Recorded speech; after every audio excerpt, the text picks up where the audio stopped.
வணக்கம் குழந்தைகளே, welcome to KL biology NEET. இன்னைக்கு நம்ம பயாலஜிக்கல் கிளாசிபிகேஷன்ல கிங்டம் மொனீரா அதை பத்தி படிக்க போறோம். படிக்கலாமா? Bacteria are the sole members of the kingdom monera. So kingdom மொனீரால யார் மெயினான பார்ட்டிசிபென்ட், யார் முக்கியமான மெம்பர் அப்படின்னு பாத்தீங்கன்னா பாக்டீரியா தான் இருக்காங்க. They are the most abundant micro organism. இவங்க தான் மிக அதிக அளவில் காணப்படுகின்ற நுண்ணுயிரி அப்படின்னு சொல்லலாம். Bacteria occur almost everywhere. பாக்டீரியாக்கள் இல்லாத இடம்னு ஒண்ணு இல்லவே இல்லை. நீங்க ஸ்டெர்லைஸ் பண்ணிருக்கீங்க அப்படின்னா அங்க மட்டும் இருக்காது. மத்த எல்லா இடத்துலயும் பாக்டீரியாக்கள் இருக்கின்றன. Hundreds of bacteria are present in handful of soil. So ஒரு கைப்பிடி மண் எடுத்தோம்னா அதுல 100 விதமான பாக்டீரியாக்கள் இருக்கின்றன. They also live in extreme habit. இவங்க யாருமே உயிரோட இருக்க முடியாத ஒரு இடத்துல கூட பாக்டீரியாக்கள் இருக்கின்றன. உங்களுக்கு தெரிஞ்சிருக்கோன்னு நம்புறேன் குழந்தைகளே. பாக்டீரியாக்கள் தான் முதல் இந்த பூமியில் தோன்றிய உயிரினம். சரியா? எங்கெல்லாம் அவங்க மற்ற உயிரினங்கள் இல்லாத இடத்துல இவங்க இருக்கிறாங்க அப்படின்னு பாத்தீங்கன்னா ஹாட் ஸ்பிரிங். ஹாட் ஸ்பிரிங் அப்படின்னா என்ன? வெந்நீர் ஊற்றுகள் அப்படின்னு சொல்லுவோம். டெசர்ட் பாலைவனம், ஸ்னோ பனி, அண்ட் டீப் ஓஷன் ஆழமான கடல்கள்.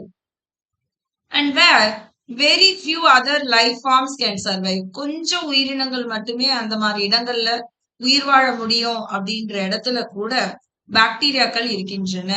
சோ நம்ம என்ன படிச்சோம்? பாக்டீரியா தான் மொனீரால முக்கியமான உயிரினமா வருது. அது எல்லா இடத்துலயும் இருக்கு. அது இல்லைன்ற இடமே இல்லை அப்படின்னு சொல்லலாம்.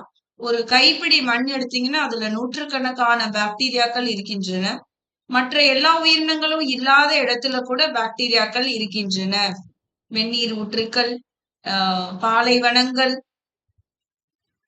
ஆழ்ந்த கடல்கள், இதுலலாம் கூட பாக்டீரியாக்கள் இருக்கின்றன அப்படின்னு சொல்றாங்க. Bacteria are group under 4 category based on the shape. So நம்ம 4 வகையா பாக்டீரியாக்களை பிரிக்கிறோம் அப்படின்னு சொல்றாங்க. ஸ்பெரிக்கல், வட்ட வடிவமா இங்க இருக்கு இல்லைங்களா? இத நம்ம என்ன சொல்றோம்? காக்கை ஆர் காக்கஸ் அப்படின்னு சொல்றோம். ராட் ஷேப் அப்படி இருந்ததுன்னா அது பேஸ் இல்லை. ராட் ஷேப் என்ன? நம்ம அந்த நீளமா அப்படி இருந்ததுன்னா அது பேஸ் இல்லஸ் அப்படின்னு சொல்றோம். கமா ஷேப், கமா ஷேப்ப என்ன சொல்றோம்? விப்ரியோ. ஸ்பைரல் ஷேப், ஸ்பைரல்னா சுழல் மாதிரி ஒரு மாதிரி இருந்ததுன்னா அது ஸ்பைரீலியம் அப்படின்னு நம்ம சொல்றோம். புரியுறதா குழந்தைகளே?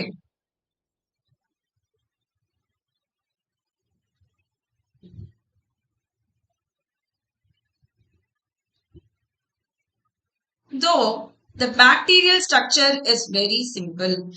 பாக்டீரியாவோட அமைப்பை எடுத்து பார்த்தோம்னா அது ரொம்ப எளிமையா தான் இருக்கு. பாத்தீங்கன்னா ஒரு செல் வால் இருக்கும், ஒரு பிளாஸ்மா மெம்பரேன் இருக்கும், செல் ஆர்கனல் அப்படின்னு பெருசா ஒண்ணும் இருக்காது, நியூக்ளியர் மெம்பரேன்லாம் இருக்காது. ப்ரோகேரியோட்ன்றதுனால ரொம்ப பிரிமிட்டிவ் நியூக்ளியஸ் தான் இருக்கும். சோ இந்த மாதிரி எளிமையான வடிவமைப்பை தான் அந்த பாக்டீரியா கொண்டிருக்கு. They are very complex in behaviour. ஆனா அதோட பிஹேவியர் பாத்தீங்கன்னா, அதோட நடத்தைகளை பாத்தீங்கன்னா அது கொஞ்சம் காம்ப்ளிகேட்டடா தான் இருக்கு. ஹையர் ஆர்கானிசம் மாதிரி. Compare to many other organism, bacteria as a group show the most extensive metabolic diversity. மத்த எல்லா உயிரினங்களை விட கம்பேர் பண்ணும்போது பாக்டீரியாக்கள் பலவிதமான உணவு முறைகளை கொண்டிருக்கின்றன. அதாவது அவங்க some of the bacteria are autotrophic. அவங்களே உணவு தயாரிப்பாங்க. உங்களுக்கு தெரியும் சயனோ பாக்டீரியான்னு ஒரு குரூப் இருக்கு. அவங்க கிட்ட குளோரோஃபில் இருக்கிறதுனால அவங்களே அவங்களோட உணவை தயாரிச்சுக்க முடியும். They synthesize their own food from inorganic substances. They may be photosynthetic, autotroph or chemosynthetic.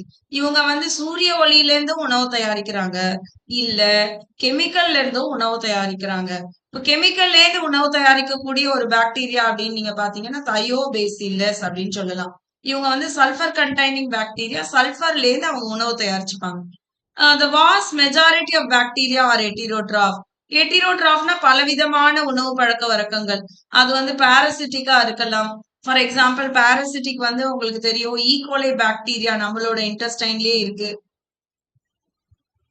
R சிம்பயாட்டிக்கா இருக்கலாம். ரைசோபியம் அப்படிலாம் இருக்கு இல்லையா? R saprophytic bacillus.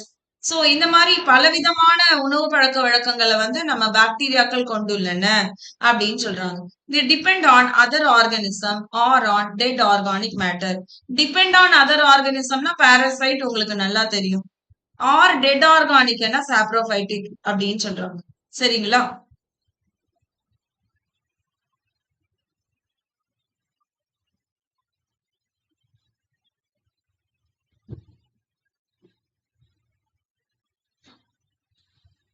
இப்ப அடுத்ததா நம்ம பார்க்க போறது Araghchi bacteria. These bacterias are special. இந்த பாக்டீரியாக்கள் ஒரு சிறப்பு தன்மை வாய்ந்தவை அப்படின்னு சொல்றாங்க. என்ன சிறப்பு அப்படின்னு பாத்தீங்கன்னா, they live in some of the most harsh habitat.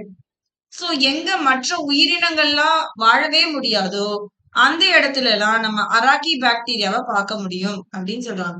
such as extreme salty area, halophytes, உப்பளங்கள் சொல்லுவோம் இல்லையா, உப்பு தயாரிப்போம், லகூன்ஸ் சொல்லுவோம்.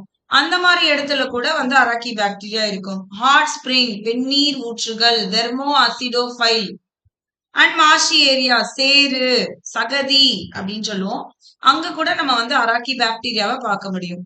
Araghchi bacteria differ from other bacteria in having a different cell wall structure. இது கேள்வியில் கேட்பாங்க. எப்படி அராக்கி பாக்டீரியா வந்து மத்த பாக்டீரியாக்கள்ல இருந்து வித்தியாசப்படுகிறது அப்படின்னு பாத்தீங்கன்னா, அதோட செல்வால் ஸ்ட்ரக்சர் வந்து வேற மாதிரி இருக்கிறதுனால, அதனால இந்த எக்ஸ்ட்ரீம் கண்டிஷன்ல கூட உயிர் வாழ முடியுது அப்படின்னு சொல்றாங்க. And this feature is responsible for survival in extreme condition. மெத்தனோஜன், இந்த வகையான அராக்கி பாக்டீரியாக்கள் present in the gut of several ruminant animals. ருமினன்ட்னா என்ன அர்த்தம்? அசை போடும் விலங்கினங்கள். இப்ப நீங்க மாடுகள் இல்ல குதிரைகள் அவங்களெல்லாம் பாத்தீங்கன்னா அவங்க எல்லாத்தையும் முழுங்கிட்டு அதுக்கப்புறமா ஒரு இடமா உட்கார்ந்து மெதுவா அசை போட்டுட்டு இருப்பாங்க இல்லையா? அந்த மாதிரி விலங்கினங்கள் such as cow and buffalo, and they are responsible for production of methane. அவங்க வந்து உயிரி வாயு என சொல்லக்கூடிய பயோகேஸ வந்து அவங்க ப்ரொடியூஸ் பண்றாங்க. அவங்களோட சாணம்ல இருந்து நம்ம எரிவாயு எடுக்கிறோம். From the dung of these animals. So சாணத்துல இருந்து நம்ம வந்து உயிரி வாயு எடுத்து அது வந்து அடுப்பெரிக்க இதுக்கெல்லாம் பயன்படுத்திக்கிறாங்க கிராமப்புற மக்கள். உங்களுக்கு புரிஞ்சிருக்கும்னு நம்புறேன் குழந்தைகளே. Please subscribe, share and support and also click the bell icon. அப்பதான் உங்களுக்கு நோட்டிபிகேஷன் வரும். மேலும் இது போன்ற பல சாப்டரை நம்ம தெரிஞ்சுக்கிறதுக்கு மிக உதவியா இருக்கும். நன்றி குழந்தைகளே.